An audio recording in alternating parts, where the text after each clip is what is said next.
A 2009 study by the Organization for Economic Cooperation and Development found that 11 of the 12 countries with the highest levels of discrimination against women were Muslim-majority countries.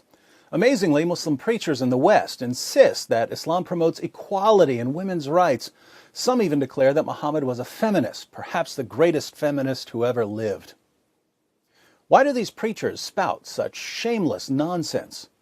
They preach it because they know that there's a general atmosphere of ignorance about Islam and that they can say whatever they want since there's no one to correct them.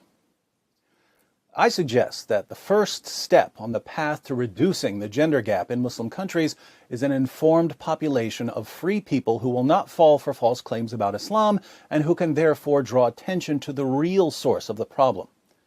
With this in mind, I present 3 Quran verses every woman should know.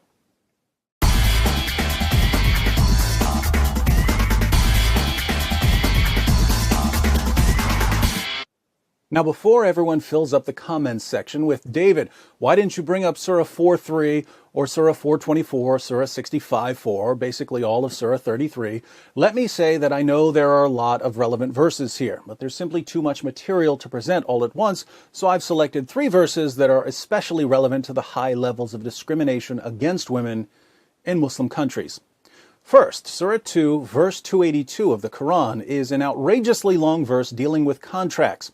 But there's an interesting part in the middle that says, "And get 2 witnesses out of your own men, and if there are not 2 men available, then a man and 2 women, such as you agree for witnesses, so that if one of them, one of the 2 women, errs, the other can remind her. If 2 men aren't available as witnesses, then get a man and 2 women." Here we find the Islamic principle that the testimony of a woman is worth half the testimony of a man. Why is this? Muhammad explains in Sahih al-Bukhari 2658. The Prophet said, "Isn't the witness of a woman equal to half of that of a man?" The women said, "Yes." He said, "This is because of the deficiency of a woman's mind." The testimony of women is unreliable because women are, by nature, stupid.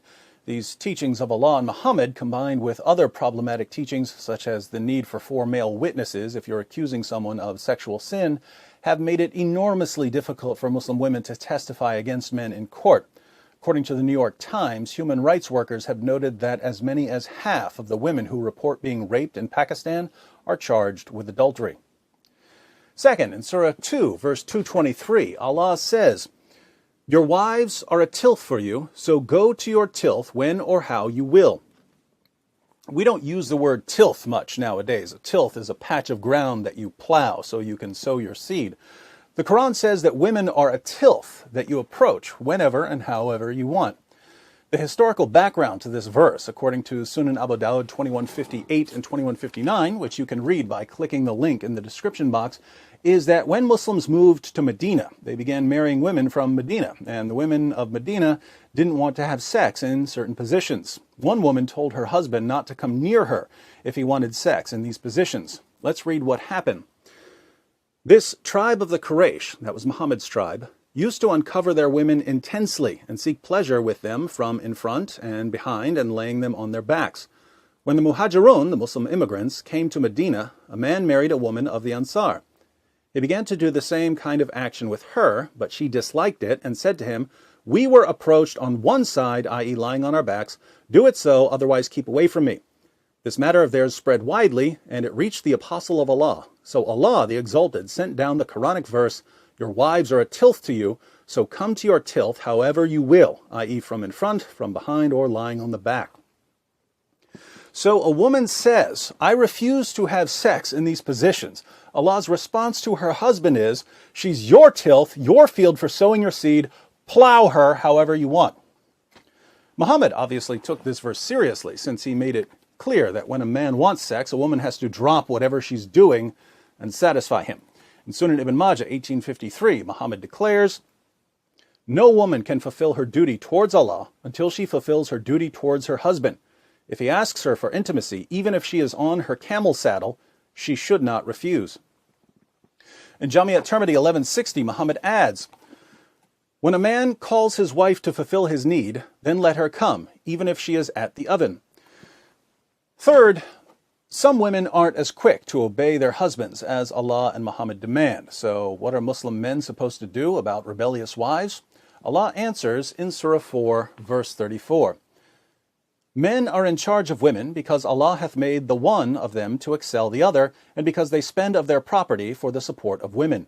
So good women are obedient, guarding in secret that which Allah hath guarded. As for those from whom you fear rebellion, admonish them and banish them to beds apart and scourge them. Then, if they obey you, seek not a way against them. If your wife doesn't obey you, you warn her, banish her to a separate bed, and beat her until she does what you say.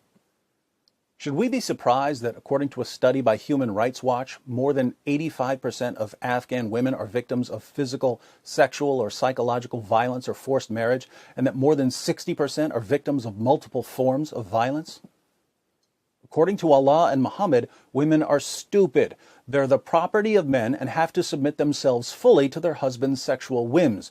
Those who don't are to be beaten into submission. Numerous studies show the real-world impact of these teachings, and yet we're told by politicians, reporters, and Muslim groups that the discrimination against women in Muslim countries has nothing to do with Islam. Unfortunately for Islam's defenders, this discrimination against women was clear during the time of Muhammad. In Sahih al-Bukhari 58:25, Muhammad's child bride Aisha sees a woman whose Muslim husband beat her so severely her skin turned green. Aisha takes the woman to Muhammad and says, "I have not seen any woman suffering as much as the believing women. Look, her skin is greener than her clothes." This is Aisha, Muhammad's favorite wife, who's called the mother of the faithful, saying that Muslim women were being treated worse than pagan women. Why were Muslim women being treated so horribly? Here's why. And if you're expecting Muhammad to punish the man who beat his wife until her skin turned green, you haven't been listening. Muhammad rebuked the woman for being a bad wife. So Muslim women were viciously oppressed in the earliest Muslim community, and here we are 14 centuries later, and the situation hasn't changed. Why hasn't it changed?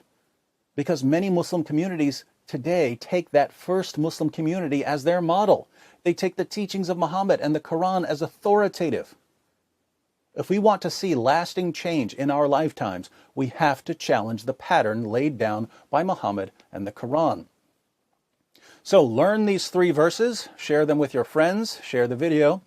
You can get all of the verses and all of the sources I quoted by clicking the link below. And if you haven't subscribed yet, you have 5 seconds to click this subscribe button.